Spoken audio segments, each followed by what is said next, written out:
بالمشرقین والمغربین وصلی علی سید الثقلین صاحب خواہ حسین السید محمد المصطفیٰ رسول المحبوب وصلی علی سید العارفین امام الکونین السید محمد المہدی المعود خلیفۃ اللہ الودود اما بعد فقد قال اللہ تبارک و تعالیٰ فی القرآن المجید والفرقان الحمید اعوذ باللہ من الشیطان الرجیم بسم اللہ الرحمن الرحیم قل ان کنتم تحبون اللہ فاتبعونی یحببکم اللہ ویغفر لکم ذنوبکم واللہ غفور رحیم صدق اللہ العلی العظیم۔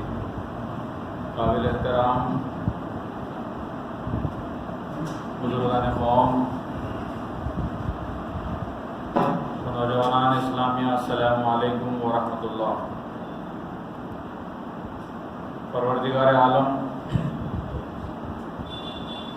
نے انسانوں کی ہدایت کے لیے وقتاً فوقتاً کبھی کتابیں تو کبھی صحیفے اللہ نے نازل فرمائے، اور ان کتابوں میں اللہ نے تورات، انجیل اور زبور اور آخر میں قرآن مجید کو نازل فرمایا۔ یہ تمام کے تمام کتابیں اللہ ہی کی نازل کردہ ہے، یہ اللہ ہی کی جانب سے اتاری گئی کتابیں ہیں، لیکن ان تمام کتابوں میں سب سے افضل مقام اللہ تبارک و تعالیٰ نے قرآن مجید کو عطا کیا۔ اب سوال یہ پیدا ہوتا ہے کہ تمام کتابیں اللہ ہی کی ہے، تو پھر اس میں کسی کتاب کا مرتبہ کم اور کسی کتاب کا مرتبہ زیادہ کیوں؟ تورات بھی اللہ ہی کی نازل کردہ کتاب ہے، اللہ ہی نے تورات کو نازل کیا، اسی کا پیغام تورات میں موجود ہے، اسی طرح انجیل اور زبور میں بھی اسی کا پیغام موجود ہے، لیکن اللہ نے خود فرمایا کہ قرآن کو ہم نے سب سے زیادہ افضل قرار دیا۔ قرآن کو فضیلت دی گئی، نہ صرف قرآن کو فضیلت دی گئی بلکہ جس رات میں اللہ نے قرآن کو نازل کیا اس رات کو تمام راتوں میں سب سے زیادہ فضیلت عطا کر دی گئی۔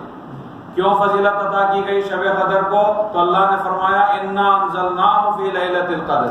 لیلۃ القدر کی فضیلت اس وجہ سے ہے کیونکہ اس میں قرآن مجید نازل کیا گیا۔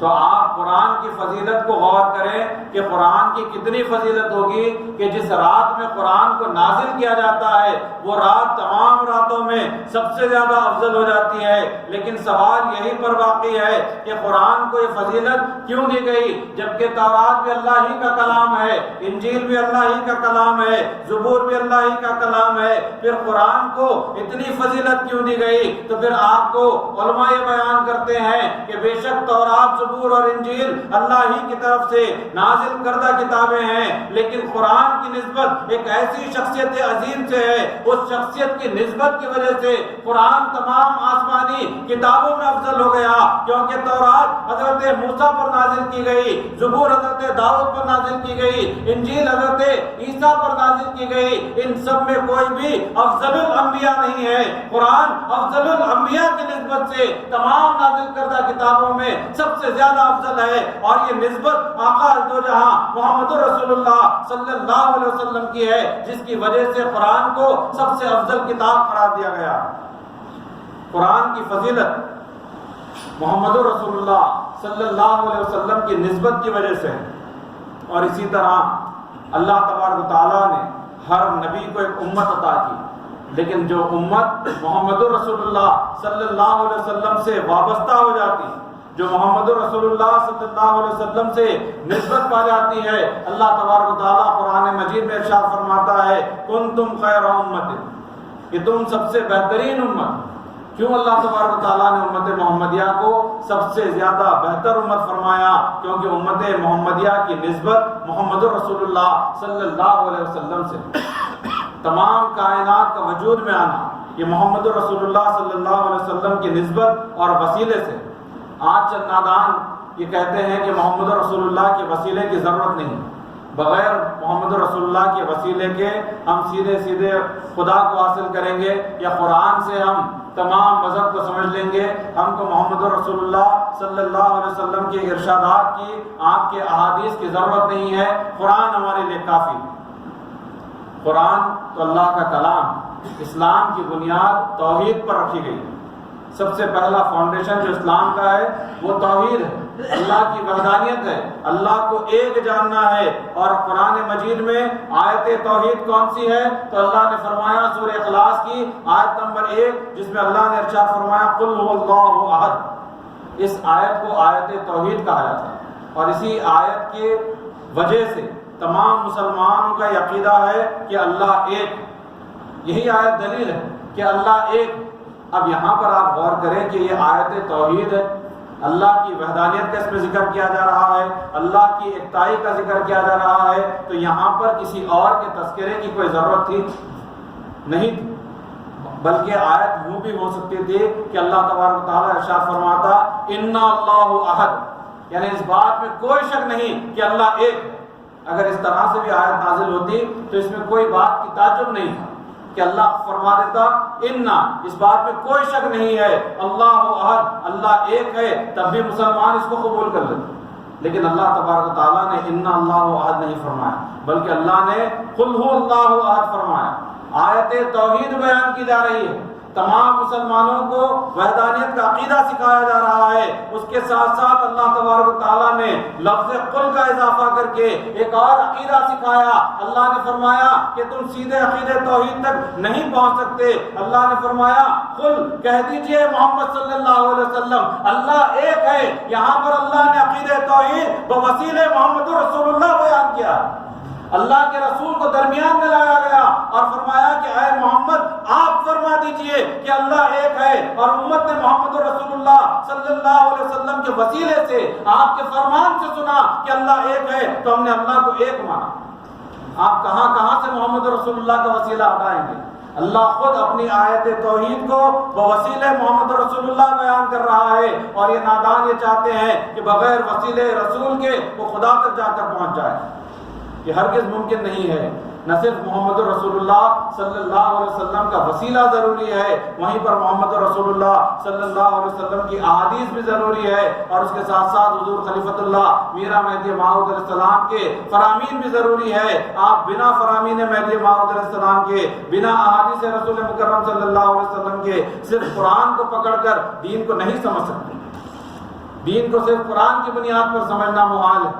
اس کے لیے ضروری ہے کہ آپ محمد رسول اللہ صلی اللہ علیہ وسلم کے ارشادات سے فائدہ اٹھائیں اور اللہ کے رسول صلی اللہ علیہ وسلم کی نسبت قائم کریں۔ جس عنوان کے تحت بندہ آپ سے گفتگو کر رہا تھا کہ جب محمد رسول اللہ صلی اللہ علیہ وسلم کی نسبت قرآن مجید سے ہوئی تو قرآن سب سے افضل کتاب ہو گئی۔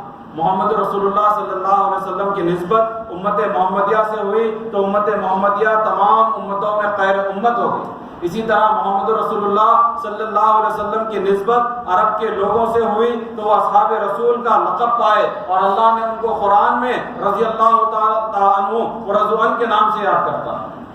جس کی نسبت محمد رسول اللہ صلی اللہ علیہ وسلم سے ہو جائے گی اس کا مقام و مرتبہ بڑھ جائے گا۔ اب ہمارے لیے سوال یہ ہے کہ اس زمانے میں جس میں اللہ تبارک تعالیٰ نے ہم کو پیدا کیا، ظاہری طور پر محمد رسول اللہ صلی اللہ علیہ وسلم تو ہم کو نظر نہیں آتے، ہماری آنکھوں میں وہ طاقت و صلاحیت نہیں کہ ہم اللہ کے رسول کو دیکھیں۔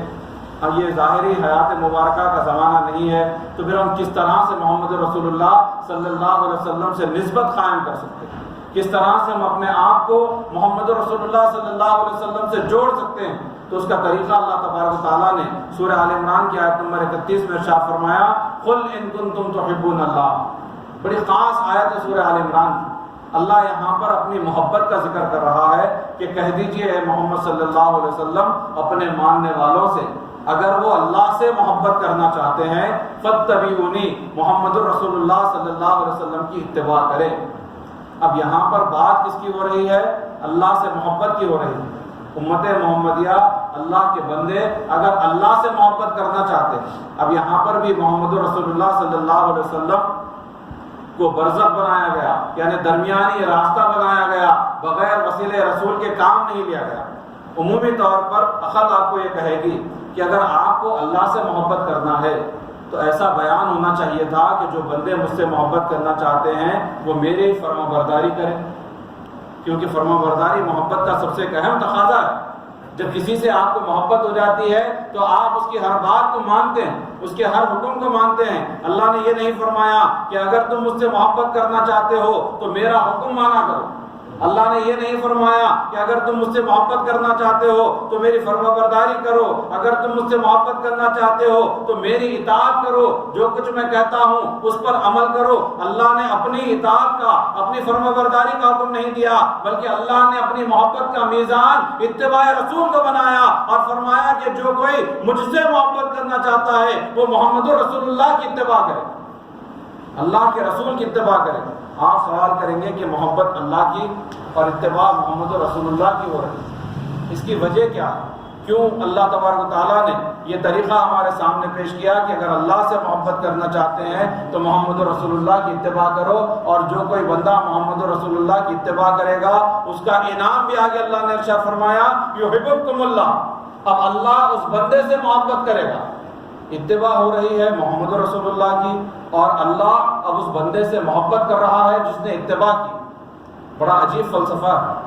اگر اللہ کی فرما برداری کوئی بندہ کرتا اور اللہ فرماتا کہ جو میرا فرما بردار ہے، میرے حکم کو ماننے والا ہے، میری باتوں پر عمل کرنے والا ہے، میں اس سے محبت کرتا ہوں، تو یہ بات بالکل واضح ہو جاتی ہے، کیونکہ ہم نے اللہ کی فرما برداری کی، اللہ نے ہم سے محبت کی۔ اب یہاں پر اللہ نے بیان کیا کہ جو محمد رسول اللہ کی اتباع کریں گے اللہ ان سے محبت کرے گا۔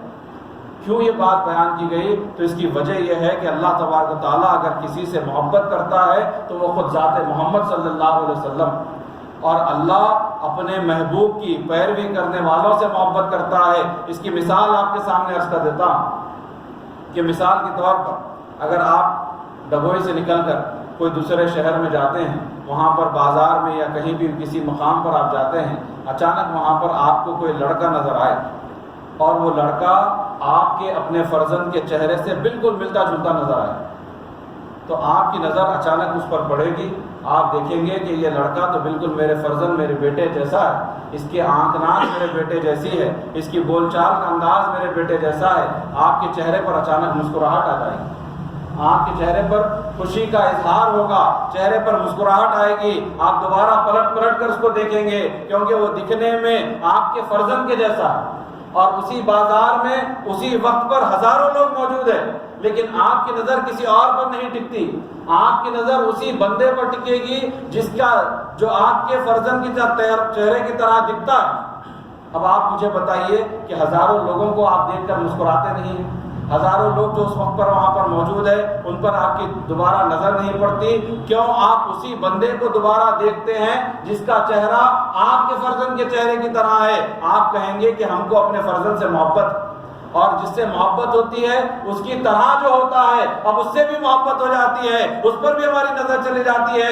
اللہ نے یہی پیغام دیا کہ دیکھو میں اپنے حبیب محمد رسول اللہ سے محبت کرتا ہوں، اگر تم ان کی پیروی کرو گے، اگر تمہارا بولنا محمد کے بولنے کی طرح ہو جائے گا، تمہارا اٹھنا بیٹھنا محمد کے اٹھنے بیٹھنے کی طرح ہو جائے گا، تمہارا کھانا پینا محمد کے کھانے پینے کی طرح ہو جائے گا، تمہاری عبادتیں محمد رسول اللہ صلی اللہ علیہ وسلم کی عبادتوں کی طرح ہو جائے گی، تو میری توجہ بھی ان بندوں پر ہوگی، اور اس توجہ کو اللہ فرمایا یحببکم اللہ، توجہ صرف دیکھنے کی نہیں ہوگی، اتنی توجہ ہوگی کہ میں اس بندے سے محبت کرنے لگوں گا۔ یہ پیغام اللہ نے دیا ہے کہ جو محمد رسول اللہ صلی اللہ علیہ وسلم کی اتباع کرتے ہیں۔ اتباع کے معنی کیا ہے؟ اطاعت اور چیز ہے، اتباع اور چیز ہے۔ اطاعت حکم کو ماننے کو کہا جائے گا، اگر کسی نے آپ کو حکم دیا اس کے حکم کو مان لینا یہ اطاعت ہے۔ اطاعت کے لیے ضروری نہیں کہ جس بات کا حکم دیا جا رہا ہے وہ حکم دینے والا بھی وہ کام کرے، یہ بات کی ضرورت نہیں ہے۔ اطاعت اسی کو کہتے ہیں کہ وہ کرے یا نہ کرے، اس نے حکم دے دیا آپ اس پر عمل کریں، یہ اطاعت ہے۔ لیکن اللہ نے اس آیت مبارکہ میں اطاعت کا ذکر نہیں کیا بلکہ اتباع کا ذکر کیا ہے۔ اتباع اسے کہتے ہیں کہ جو محبوب نے کیا ہے وہی کرنا، اس جیسا کرنا اتباع۔ اتباع حکم ماننے کا نام نہیں بلکہ اتباع اس عمل کی اقتداء میں عمل کرنے کا نام۔ جیسا عمل ہوا ہے اسی طرح سے عمل کرنے کی کوشش کرنے کا نام اتباع ہے۔ اور اللہ یہ چاہتا ہے کہ اللہ کے تمام بندے محمد رسول اللہ صلی اللہ علیہ وسلم کی اتباع کریں۔ جب وہ زندگی گزاریں تو محمد رسول اللہ کی اتباع میں زندگی گزاریں، جب وہ ان پر بڑھاپا آ جائے تو محمد رسول اللہ صلی اللہ علیہ وسلم کی اتباع میں ان کی ضعیفی کی زندگی گزرے، اور جب ان پہ وقت آخر آ جائے تو جیسے اللہ کے رسول صلی اللہ علیہ وسلم کا وقت آخر تھا ان کی اتباع میں اسی حال میں اسی کیفیت میں اللہ کے رسول صلی اللہ علیہ وسلم کی اتباع میں وہ ان کا وقت آخر آ جائے۔ اللہ یہی چاہتا ہے اپنے بندوں سے کہ وہ میرے محبوب کی طرح اٹھے، میرے محبوب کی طرح بیٹھے اور ہر کام میرے محبوب کی طرح کرے۔ اب یہ پیغام اللہ نے دے دیا کہ جو کوئی محمد رسول اللہ صلی اللہ علیہ وسلم کی اتباع کرے گا اللہ اس سے محبت کرے گا۔ اب سوال یہ ہے کہ محمد رسول اللہ صلی اللہ علیہ وسلم کے وصال کے بعد اور خلفائے راشدین جب اس دنیا سے پردہ فرما گئے، اس کے بعد عالم اسلام میں تفرقہ پیدا ہوا، عالم اسلام میں کئی فرقے بننے لگے، کئی جماعتیں بننے لگی۔ ہر جماعت کا ایک بانی ہوتا ہے، ہر جماعت کو چلانے والا ہوتا ہے، اپنی وہ تحریک کو پیش کرتا ہے اور اپنے پیغام کو پیش کرتا ہے۔ لہذا عالم اسلام میں جتنی جماعتیں، جتنے فرقے ہیں، آپ تمام کی تحریک کو دیکھیں، ان کے پیغام کو دیکھیں۔ کسی نے کہا کہ ہمارا کام دین کی تبلیغ کرنا ہے، کسی نے کہا کہ ہمارا کام غیر مقلد ہے، ہم تقلید کا انکار کریں گے اور سیدھا حدیث سے ہم عمل کریں گے۔ کسی نے خود کو اہل قرآن کہا اور کہا کہ ہم حدیث کو بھی نہیں مانیں گے بلکہ صرف قرآن پر عمل کریں گے۔ ہر ایک کا اپنا پیغام، ہر ایک کی اپنی تحریک ہے، اور تمام امت مسلمہ میں جتنے قوم وجود میں آئے ہیں کسی کے بانی نے یہ دعویٰ نہیں کیا مذہب ماں کتاب اللہ و اتباع محمد رسول اللہ سوائے خلیفۃ اللہ مہدی موعود علیہ السلام کے۔ آپ نے فرمایا ہمارا مذہب اللہ کی کتاب اور محمد رسول اللہ کی اتباع ہے۔ قوم مہدویہ کا کام کیا ہے؟ قوم مہدویہ کا مذہب کیا ہے؟ تو مہدی موعود علیہ السلام نے فرمایا کہ ہم محمد رسول اللہ کی اتباع میں زندگی گزارنے والے ہیں۔ تو اللہ نے فرما دیا کہ جو کوئی محمد رسول اللہ کی اتباع کرے گا میں اس سے محبت کروں گا۔ سورہ آل عمران میں فرمایا فاتبعونی یحببکم اللہ، اور ساتھ ساتھ ایک سند کے طور پر سورہ مائدہ میں بھی اللہ نے فرمایا کہ مہدی کی قوم وہ ہوگی جب لوگ دین سے ارتداد کر جائیں گے تو مہدی کی قوم آئے گی جس سے میں محبت کرتا ہوں۔ کیوں اللہ قوم مہدویہ سے محبت کر رہا ہے؟ سورہ مائدہ کی آیت نمبر 54 میں یحبہم اللہ نے کیوں فرمایا؟ کیونکہ مہدی موعود علیہ السلام کا پیغام اتباع رسول کا ہے۔ مہدی موعود فرماتے ہیں ہم کوئی نیا مذہب نہیں لے کر آئے بلکہ ہم محمد رسول اللہ صلی اللہ علیہ وسلم کی اتباع میں زندگی گزارنے والے ہیں۔ مہدویوں کی پہچان اتباع رسول سے ہے۔ اب آئیے میں آپ کو بتاؤں کہ اتباع کیسے ہوتی ہے۔ عمومی طور پر جو مذہبی مسائل، جو مذہبی معاملات ہیں اس میں محمد رسول اللہ صلی اللہ علیہ وسلم کی اتباع کرنا، آپ کے عمل کی طرح عمل کرنا یہ ہم پر لازم ہے۔ لیکن مہدی موعود علیہ السلام جو کامل اتباع کرنے والے ہیں، بڑی عام سی بات آپ کے سامنے پیش کرتا ہوں۔ محمد رسول اللہ صلی اللہ علیہ وسلم کے زمانے میں روٹی پکائی جاتی تھی، اور اس زمانے میں آٹے کو چھاننے کا کوئی طریقہ نہیں تھا بلکہ چھنی کی ایجاد بھی نہیں ہوئی تھی۔ جو چھنی جس سے آٹا چھانا جاتا ہے، یہاں پر بھی چھنی کہتے ہیں یا کچھ اور کہتے ہیں؟ چھنی جس سے آٹا چھانا جاتا ہے اس کا وہ وجود میں نہیں آئی تھی۔ اور عرب کا ایک طریقہ تھا کہ جو بھی گندم ہوتا، جو ہوتا، اس کو پیسا جاتا اور پیس کر بنا چھانے ہوئے آٹے کی روٹی پکائی جاتی۔ پھر محمد رسول اللہ صلی اللہ علیہ وسلم کا زمانہ گزر گیا، تابعین، تبع تابعین اور اولیاء کا جب زمانہ آیا اس میں زمانے نے ترقی کی اور چھنی ایجاد ہوئی، اور تمام گھروں میں یہ ایک عام طریقہ ہو گیا کہ آٹے کو پکایا جاتا تو اب آٹے کو چھان کر پکایا جانے لگا۔ کچھ لوگوں نے تحقیق کے بعد یہ کہا کہ یہ زیادہ بہتر ہے کیونکہ اس کا کچرا جو ہے نکل جائے گا، تو چھنی ایک عام چلن میں آ گئی۔ اور جب حضور خلیفۃ اللہ میرا مہدی موعود علیہ السلام کا زمانہ آیا تو اس زمانے میں بھی چھنی سے آٹے کو چھاننے کا بڑا عام طریقہ تھا جیسے آج بھی کئی گھروں میں موجود ہے۔ اور جب مہدی موعود علیہ السلام ایک مقام پر دائرہ باندھتے ہیں وہاں پر لوگ آپ کی تصدیق سے مشرف ہوتے ہیں اور دیکھتے ہیں کہ مہدی موعود علیہ السلام کے دائرے میں جو فقراء موجود ہیں ان کے پاس کوئی ساز و سامان نہیں، کوئی ان کے پاس زیادہ سامان نہیں ہے، تو وہ مہدی موعود علیہ السلام کے دائرے کے فقراء کے لیے سامان لاتے ہیں، اور ایک عام رواج کے مطابق چھنی بھی دائرے میں لا کر دی جاتی ہے۔ جب مہدی موعود علیہ السلام کو پتہ چلتا ہے کہ آٹا چھاننے کے لیے چھنی بھی سامان میں للہ دی گئی ہے، مہدی موعود علیہ السلام فرماتے ہیں کہ یہ چھنی کا استعمال دائرے میں نہیں کیا جائے گا بلکہ اس کو نکال کر دائرے سے باہر کر دو۔ آٹا چھاننے کی چھنی ہے، یہ اسلام میں کوئی منع نہیں کیا گیا، کوئی حرام کام نہیں ہے، اس پر کوئی آیت نازل نہیں ہوئی، لیکن مہدی موعود علیہ السلام نے اپنے دائرے میں آٹے کو چھاننے کی اجازت نہیں دی۔ پوچھا کہ میران جی یہ کیا معاملہ ہے کہ آٹے کو چھاننے میں کیا مسئلہ ہے، کیا قباحت ہے؟ محمد رسول اللہ صلی اللہ علیہ وسلم کی اتباع کس طرح سے کی جاتی ہے، ایک عام سا عمل ہے۔ خلیفۃ اللہ مہدی موعود نے فرمایا کہ ہم جس کی اتباع کرتے ہیں اس نے آٹے کو چھان کر روٹی نہیں پکائی تھی، ہمارے دائرے میں بھی آٹے کو چھان کر روٹی نہیں پکائی جائے گی۔ اس طرح سے اتباع کی گئی، ایک عام سی بات تھی، لیکن اس میں بھی مہدی موعود علیہ السلام نے اتباع رسول کے دامن کو تھامے رکھا۔ اور پھر اتباع کی معراج کو آپ دیکھیں کہ سب سے بڑا عمل محمد رسول اللہ صلی اللہ علیہ وسلم کی حیات پاک میں جو ہوا وہ اللہ تبارک تعالیٰ کا دیدار۔ اللہ کے دیدار سے بڑھ کر کون سا کام ہو سکتا ہے؟ کون سی ایسی بات ہو سکتی ہے کہ اللہ تبارک تعالیٰ کا دیدار ہو اور اس سے بڑھ کر کوئی چیز ہو جائے؟ مہدی موعود علیہ السلام نے فرمایا کہ دیدار خدا سب سے بڑی نعمت ہے، اس سے بڑھ کر اللہ کا فضل ہے، کیونکہ اسی فضل سے اللہ کا دیدار عطا ہوتا ہے۔ اب دیدار خدا کرنا بھی اتباع رسول ہے، کیونکہ اللہ کے رسول نے اللہ کا دیدار کیا، اور بعد میں لوگوں نے تو ایسا مذہب پیش کیا اور کہا کہ دیدار تو ممکن ہی نہیں ہے۔ خود محمد رسول اللہ صلی اللہ علیہ وسلم نے دیدار کیا اور لوگ کہتے ہیں کہ دیدار ممکن ہی نہیں ہے۔ جو سب سے بڑا معاملہ تھا اس کو خلیفۃ اللہ مہدی موعود علیہ السلام نے ہر خاص و عام کے لیے عام کر دیا۔ حد یہ ہو گئی کہ ایک بندہ راستے سے گزر رہا تھا، مہدی موعود علیہ السلام نے آواز دی۔ میں واقعے کی تفصیل میں جانا نہیں چاہتا، مختصراً آپ کے سامنے بیان کرتا ہوں کہ مہدی موعود علیہ السلام نے راستے سے گزرنے والے کو آواز دی، مہدی موعود علیہ السلام کے حکم پر آئے، مہدی موعود علیہ السلام نے بیان قرآن کے لیے بٹھا دیا، اسی وقت انہیں اللہ کا دیدار ہونے لگ گیا۔ یہ اتباع کا عالم ہے کہ جہاں محمد رسول اللہ نے اللہ کا دیدار کیا، آپ کی اتباع میں مہدی موعود علیہ السلام نے دیدار کی تعلیم کو عام کیا اور راستہ چلنے والوں کو تک اللہ کا دیدار کروا دیا۔ اس طرح سے قوم مہدویہ میں اتباع رسول کی پابندی کی گئی ہے۔ لیکن آج اس عنوان پر آپ سے گفتگو کرنے کا مقصد یہ ہے کہ پہلی بات تو ہم یہ سمجھ چکے ہیں کہ اتباع رسول کی اہمیت کیا ہے۔ اللہ کے رسول صلی اللہ علیہ وسلم سے نسبت اگر آج کے زمانے میں قائم کرنا ہے تو اس کا طریقہ صرف اور صرف اتباع رسول ہے، اور وہ نسبت قائم ہوگی، ہمارا مقام اللہ کے پاس بلند ہوگا، اور اس نسبت کو قائم کرنے کے لیے اتباع کرنی چاہیے۔ اتباع کس طرح سے مہدی موعود علیہ السلام نے پیش کی یہ بھی آپ سمجھ چکے ہیں۔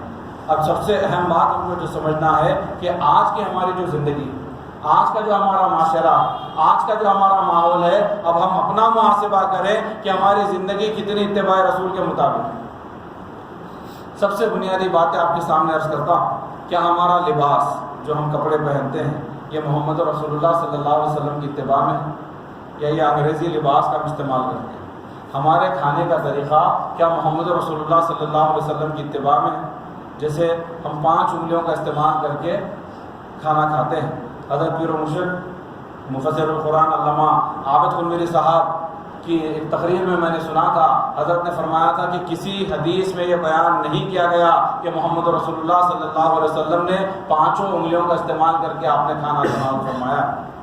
اللہ کے رسول کی سنت 3 انگلیوں سے کھانے کی، بالکل معمولی روزمرہ کی بات آپ کے سامنے پیش کر رہا ہوں۔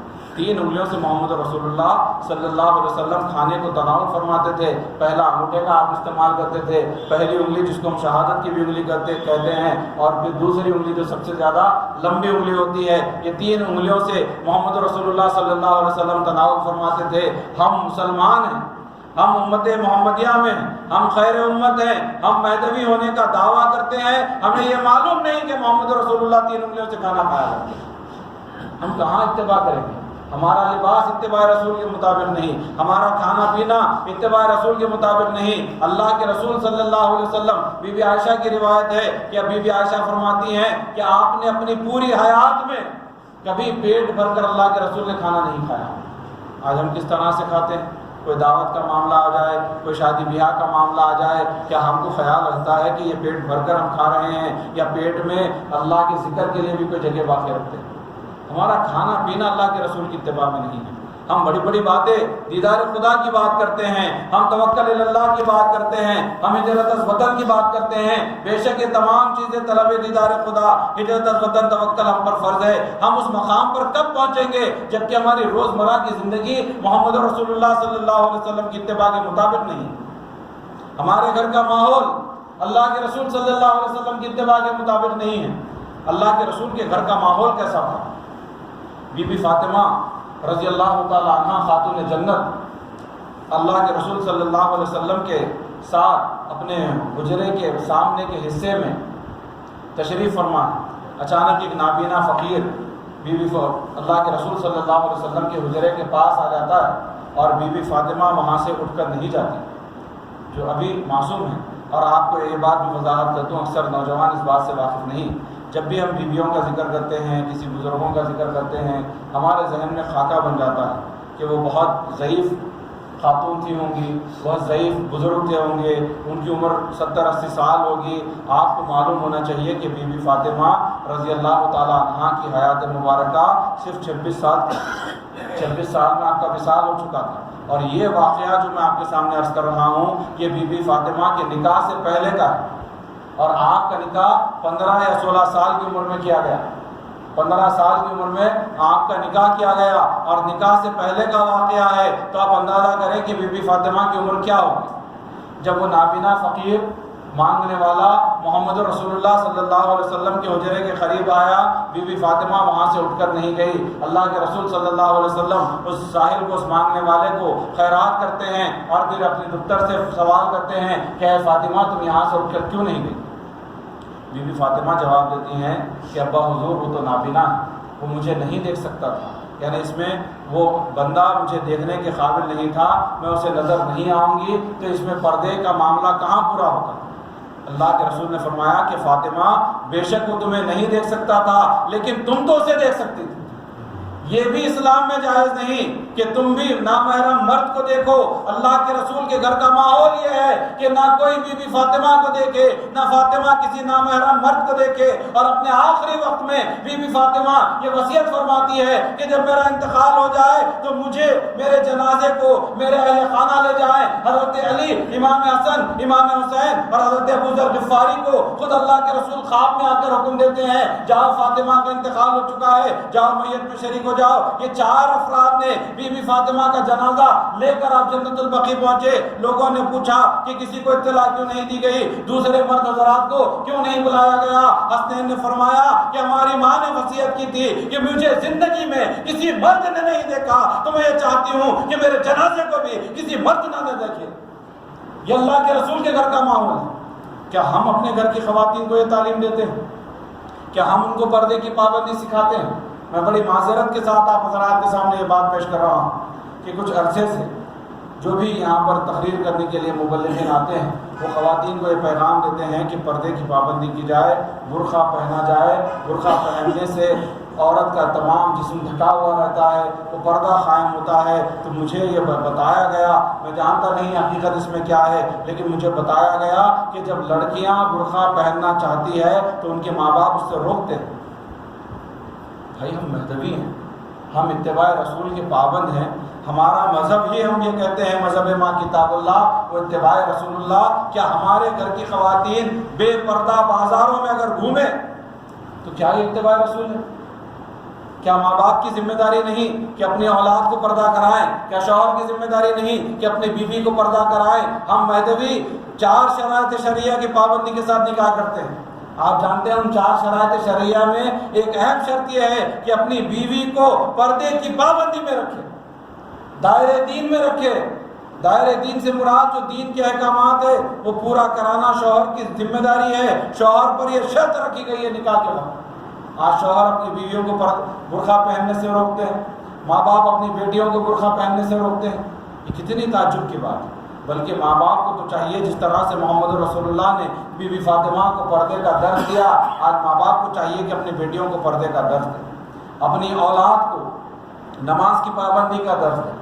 کس طرح سے محمد رسول اللہ صلی اللہ علیہ وسلم اپنے معصوم نواسوں کو، امام حسن اور امام حسین کو اپنے کاندھوں پر بٹھا کر اللہ کے رسول نماز کے لیے لے جایا کرتے۔ کیا ہم یہ نہیں جانتے کتنی تقریریں آپ سن چکے ہوں گے، کتنی مرتبہ یہ واقعات آپ سن چکے ہوں گے کہ محمد رسول اللہ صلی اللہ علیہ وسلم اپنے نواسوں کو اپنے کھانوں پر بٹھا کر نماز کے لیے لے جایا کرتے تھے۔ آج میں سوال کرتا ہوں کتنے باپ ایسے ہیں جو اپنے بیٹے کا ہاتھ پکڑ کر نماز کے لیے لے کر آتے ہیں؟ بندہ کئی بار ڈبوئی میں یہ بات کہتا ہے کہ ڈبوئی کے ماحول میں بڑی بگاڑ ہے، میں جانتا ہوں کہ بہت بڑا مسئلہ ہے کہ یہاں پر شادی سے پہلے لوگ گھومنے کے لیے جاتے ہیں، بڑی بے حیائی کا معاملہ ہے، بڑی برائی کا کام ہے۔ بے شک یہ تمام باتیں صحیح ہیں، لیکن اس کو سدھارنے کے بھی طریقے ہیں۔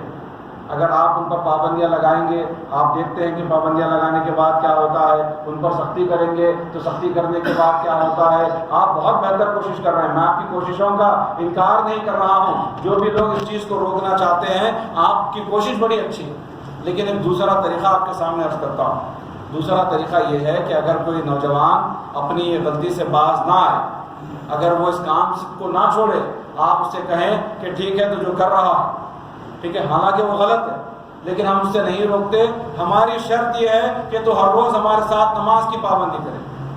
آپ اسے نماز کے لیے لے کر اسے محبت سے کہیں کہ بھائی نماز کے پابند ہو جائے، باقی تو جو کر رہا ہے اسے بعد میں دیکھیں گے۔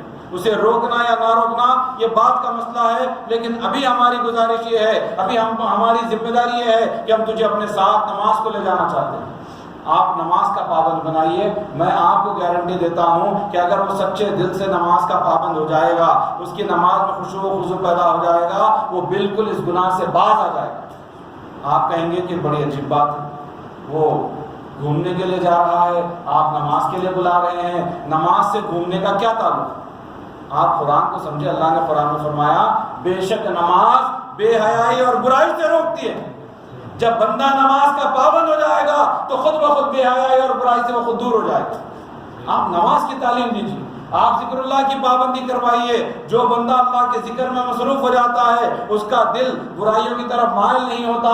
محمد رسول اللہ صلی اللہ علیہ وسلم کی حدیث مبارکہ ہے، اللہ کے رسول فرماتے ہیں کہ جو بندے کے دل میں اللہ کا ذکر گھر کر جاتا ہے، یعنی اتنا ذکر کرتا ہے کہ وہ کام بھی کرتا رہے تو دل اللہ کے ذکر میں مصروف ہے۔ ذکر میں گھر کر جانے کے معنی یہ ہے کہ اگر وہ کام بھی کرے تو دل ذکر میں مصروف ہو جائے۔ اگر کسی بندے کے دل میں اللہ کا ذکر گھر کر جاتا ہے تو اس دل میں شیطان کا گھر نہیں ہوتا، اس دل میں شیطان کا گھر نہیں ہوتا۔ یہ طریقہ ہے اپنی اولاد کو تربیت کرنے کا۔ آج کئی لوگ اس بندے کے پاس بھی اپنے بچوں کو لاتے ہیں، اپنے فرزندان کو لاتے ہیں اور کہتے ہیں کہ حضرت آپ بچے کو تو نصیحت کریے کہ وہ نماز کی پابندی نہیں کرتا۔ یہاں جو بھی مرشدین بھی آتے ہیں ان کے ساتھ بھی یہ معاملہ ہوتا ہوگا، ان کو بھی یہ بیان کیا جاتا ہوگا کہ ہمارے بچے کو نماز کی نصیحت کیجیے۔ میں پہلے بچے کو نصیحت کرنے سے پہلے باپ سے سوال کرتا ہوں کیا آپ خود نماز پڑھتے ہیں؟ باپ کہتے ہیں کہ نہیں، ہم تو مصروف رہتے ہیں، ہمارا تو کام ہے، ہماری کاروبار ہے، ہماری دکان ہے، ہم سے نماز کی پابندی نہیں ہوتی۔ بندہ صاف طور پر کہتا ہے کہ میں 100 مرتبہ بھی سمجھاؤں گا تب بھی آپ کا بچہ نماز کا پابند ہونے والا نہیں۔ باپ خود بے نمازی تو بیٹا کہاں سے نماز کا پابند ہو؟ اور بچے کو نماز کی پابندی سمجھانے کی، اس کے سامنے قرآن کی آیتیں پیش کرنے کی کوئی ضرورت نہیں ہے، کوئی احادیث پیش کرنے کی ضرورت نہیں ہے۔ بچپن سے اگر باپ ہاتھ پکڑ کر نماز کے لیے لے کر آئے تو بچے کو کوئی دلیل کی ضرورت نہیں ہے، وہ خود بخود نماز کا پابند ہو جائے گا۔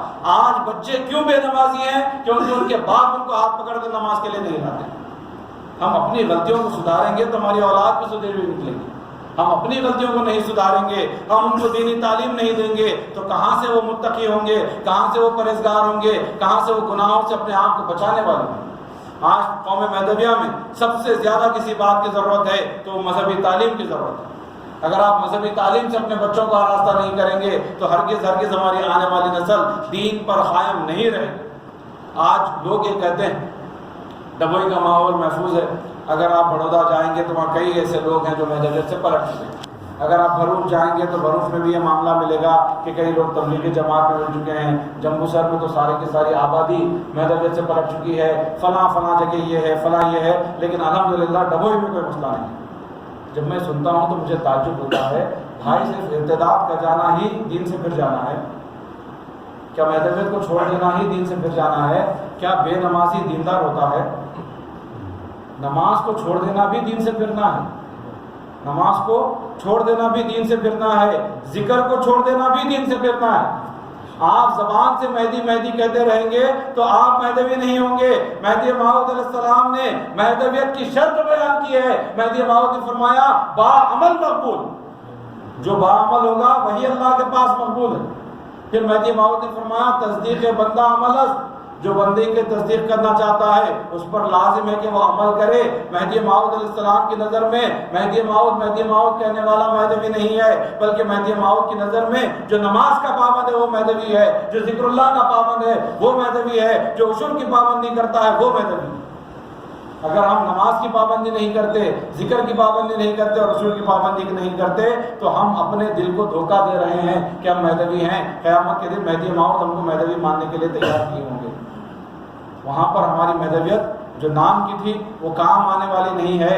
ہمارے بچوں کو صحیح معنی میں مہدوی بنانا چاہتے ہیں تو سب سے پہلی بات یہ ہے کہ ان کو دینی تعلیم سے آراستہ کیجیے، ان کو نماز کا پابند بنائیے، ان کو ذکر کا پابند بنائیے، اور جب تک کہ گھر میں والدین ان چیزوں کی پابندی نہیں کریں گے آپ کی اولاد بھی نہیں کرے گی۔ اور ایک اہم اعلان آپ کے سامنے کرنا چاہتا ہوں کہ وڑ والی مسجد میں انشاءاللہ تعالیٰ ایک نئے مدرسے کا آغاز کیا جا رہا ہے، جو پہلی تاریخ سے اس مدرسے کا آغاز کیا جائے گا۔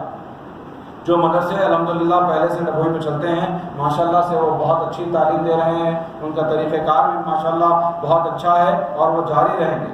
اس کے ساتھ ساتھ یہ نئے مدرسے کے آغاز کا مقصد یہ ہے کہ ایک نئے طریقے سے اس میں تعلیم دی جائے گی۔ اس میں تجوید القرآن کے ساتھ ساتھ ناظرہ قرآن اور اس کے ساتھ ساتھ بچوں کو کچھ سورے بھی یاد دلائے جائیں گے جو عمومی طور پر سب مدرسوں میں کرایا جاتا ہے۔ اس کے ساتھ ساتھ عقائد مہدویہ خاص طور پر پڑھایا جائے گا، اور عقائد مہدویہ بھی ہر عقیدہ اس کے حوالے اور دلیل کے ساتھ پڑھایا جائے گا۔ جیسے ہم مہدی موعود علیہ السلام کو خلیفۃ اللہ مانتے ہیں تو ہم کس دلیل سے، کس حدیث سے مہدی موعود کو خلیفۃ اللہ مانتے ہیں اس کا حوالہ دیا جائے گا کہ ابن ماجہ کی حدیث ہے۔ ابن ماجہ میں باب المہدی جو قائم کیا گیا ہے اس کی حدیث ہے، اس میں اللہ کے رسول نے فرمایا انہ خلیفۃ اللہ مہدی، بے شک وہ اللہ کا خلیفہ مہدی ہے۔ اس حدیث سے ہمارا یہ عقیدہ ہے کہ مہدی موعود خلیفۃ اللہ ہے۔ اس طرح سے تمام مہدوی عقائد چاہے وہ اللہ تبارک و تعالیٰ کے تعلق سے ہو، محمد رسول اللہ کے تعلق سے ہو، مہدی موعود علیہ السلام کے تعلق سے ہو، یا دیگر ہمارے فروعی مسائل ہو کہ ہم بحریام کیوں کرتے ہیں، ختم مسیح کیوں کرتے ہیں، زیارت کے لیے کیوں جاتے ہیں، یہ تمام مسائل پر بھی قرآن اور احادیث کے دلائل کے ساتھ بچوں کو تمام عقائد زبانی یاد دلائے جائیں گے۔ یہ بہت زیادہ ضروری چیز ہے۔ جب بچہ ڈبوئی سے باہر جائے اور کوئی غیر مذہبی پوچھے کہ بھئی آپ کیوں سید محمد جون پوری کو مہدی موعود مانتے ہیں، تو ہمارا بچہ حوالے کے ساتھ جواب دینے کے قابل ہونا چاہیے کہ یہ دلیل ہے، اسی وجہ سے ہم سید محمد جون پوری کو مہدی موعود مانتے ہیں۔ تو اس مدرسے میں تمام عقائد حوالہ جات کے ساتھ انشاءاللہ تعالیٰ یاد دلائے جائیں گے۔ اس کے ساتھ ساتھ آداب زندگی کا ایک سبق ہوگا جس میں ماں باپ کا ادب کس طرح سے کرنا چاہیے، مسجد کا ادب کیا ہوتا ہے، کھانے پینے کا طریقہ، پاکی ناپاکی کے مسائل، یہ تمام چیزیں آداب زندگی میں سکھائی جائیں گی۔ آداب بندگی کا ایک سبجیکٹ ہوگا جس میں انشاءاللہ تبارک و تعالیٰ نماز کا طریقہ کیا ہے، روزے کے مسائل کیا ہے، کن چیزوں سے روزہ ٹوٹتا ہے، زکوٰۃ کب واجب ہوتی ہے، کس کو زکوٰۃ دینی چاہیے، کون زکوٰۃ دے سکتا ہے، یہ تمام مسائل زکوٰۃ کے تعلق سے، حج کا طریقہ کیا ہے، عمرہ اور حج میں فرق کیا ہے، یہ تمام چیزیں حج کے تعلق سے، اور ذکر اللہ کا طریقہ کیا ہے، ہجرت از وطن کسے کہتے ہیں، عزلت از قلب کیسے کی جاتی ہے، توکل الی اللہ کے صحیح معنی کیا ہیں، ترک دنیا کب کرنی چاہیے، کیسا کرنا چاہیے، ترک دنیا کا طریقہ کیا ہے، اور ترک دنیا کے بعد کیا پابندیاں ہوتی ہے، کیا چیز کر سکتے ہیں اور کیا نہیں کر سکتے، توکل الی اللہ کیا ہے، طلب دیدار خدا کس عمل کو کہتے ہیں، کیسے طالب ہوتا ہے، طالب صادق کیا ہے، یہ تمام چیزیں آداب بندگی میں پڑھائی جائیں گی۔ تو یہ تمام چیزیں اس مدرسے میں پڑھائی جائے گی جو وڑ والی مسجد میں قائم کیا جائے گا 1 نومبر سے، یعنی 2 دن بعد سے یہ مدرسہ شروع کیا جائے گا۔ اور اس میں تمام چیزیں ہر بچے کو نہیں پڑھائی جائے گی بلکہ بچوں کی عمر کے مطابق اور ان کی صلاحیتوں کے مطابق ان کو الگ الگ سبجیکٹ دیا جائے گا۔ جو بچے ناظرہ قرآن پڑھنے کے قابل ہیں ان کو ناظرہ قرآن پڑھایا جائے گا، جس کو تجوید پڑھانے کی ضرورت ہے ان کو تجوید پڑھائی جائے گی، جو بچے بڑی عمر کے ہیں ان کو فرائض نبوت و فرائض ولایت کی تعلیم دی جائے گی، اور جو سمجھدار ہیں سمجھ سکتے ہیں ان کو عقائد کی تعلیم دی جائے گی۔ لہذا بچے کے سمجھنے کی صلاحیت کے مطابق اس کو تعلیم دی جائے گی، اور یہ تعلیم 3 اوقات میں دی جائے گی، فجر کی نماز کے بعد، ظہر کی نماز کے بعد اور عشاء کی نماز کے بعد۔ 3 الگ الگ درجوں میں بچوں کو بانٹا جائے گا۔ جو چھوٹے بچے ہیں ان کے لیے ایک وقت مقرر ہوگا، دوسری عمر کے بچوں کے لیے شاید عشاء کے بعد ہوگا، جو بڑی عمر کے ہیں ان کو عشاء کے بعد بلایا جائے گا، الگ الگ اوقات میں ان کو تعلیم دی جائے گی۔ جو بھی آپ حضرات میں سے اپنے بچوں کا داخلہ اس مدرسے میں کروانا چاہتے ہیں وہ فقیر محمد صاحب سے رابطہ قائم کر سکتے ہیں، اور دلاور بھائی باردن والا اور فہیم بھائی جو تاج میڈیکل ہال چلاتے ہیں، یہ 3 حضرات ہیں، ان سے آپ اپنا رابطہ قائم کر سکتے ہیں، ان کو فون کر کے آپ اپنے بچوں کا داخلہ اس مدرسے میں کروا سکتے ہیں۔ تو میری خاص آپ سے درخواست اور گزارش ہے کہ خدا را اس پیغام کو دوسروں تک بھی پہنچائیے جو ابھی فی الوقت اس جلسے میں موجود نہیں ہیں، ان کو بھی اس مدرسے کے بارے میں بتائیے تاکہ وہ بھی اپنے بچوں کو اس مدرسے میں داخلہ کروا سکیں۔ انشاءاللہ تعالیٰ اگر یہ کامیابی کے ساتھ یہ کام مکمل ہوا، ہمارے بچے تمام آداب زندگی، آداب بندگی اور اردو زبان اور عقائد مہدویہ سمجھ گئے تو انشاءاللہ تعالیٰ ان کا مستقبل میں بھی ان کا ایمان قائم رہے گا اور وہ باعمل مہدوی بنیں گے انشاءاللہ۔ اللہ تبارک تعالیٰ سے یہی دعا ہے کہ رب ذوالجلال ہمیں صحیح معنی میں محمد رسول اللہ صلی اللہ علیہ وسلم سے نسبت قائم کرنے کی توفیق عطا فرما۔ اللہ کے رسول صلی اللہ علیہ وسلم کی اتباع جو تعلیمات مہدی موعود علیہ السلام کے عین مطابق ہے، اس اتباع کے دامن کو ہمیں تھامنے کی اللہ تبارک تعالیٰ توفیق عطا فرما، اور پروردگار ہمیں صرف کہنے والا زبانی مہدوی نہ بنا بلکہ ہمیں باعمل مہدوی بنا، جس کو مہدی موعود علیہ السلام اور خود محمد رسول اللہ صلی اللہ علیہ وسلم اور خود اللہ تعالیٰ مہدوی مانے، ایسا مہدوی ہم کو بنا اور مہدوی بنا کر جلا، مہدوی بنا کر ہمارا خاتمہ فرما۔ آمین ثم آمین، وآخر دعوانا الحمدللہ رب العالمین۔